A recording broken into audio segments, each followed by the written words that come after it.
Αλική. Έλα, πες μου κάτι. Πες μου κάτι. Σταμάτα, Έλα. κλείστη. Έλα, κλείστη. Ένα φυλάκι.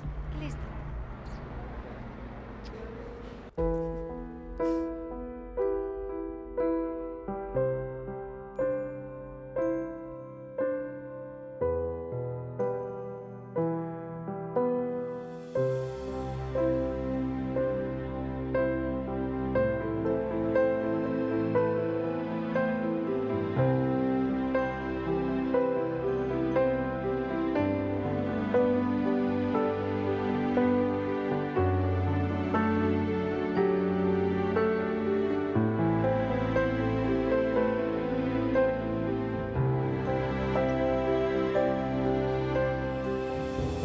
Μου πήρε 17 χρόνια από τα 18 που σε ξέρω για να καταλάβω πόσο ερωτευμένος είμαι μαζί σου.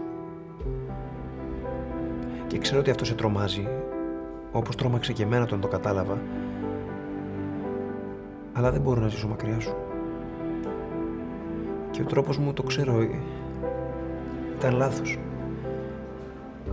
Αλλά όταν είμαστε μαζί, όταν είμαι κοντά σου, πιστεύω ότι ο κόσμος μπορεί να είναι κάτι πιο μεγάλο, κάτι πιο σπουδαίο. Απλώς ήμουν πολύ φοβισμένος για να μπορέσω να σου το πω απλά. Αλίκη, εσύ ήσουν το δικό μου μυστικό. Αυτό που δεν μπορούσα να πω σε κανέναν.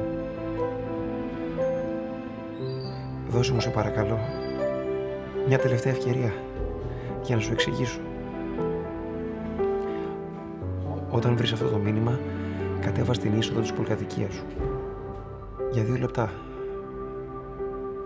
Για 2 λεπτά μόνο. Σε παρακαλώ.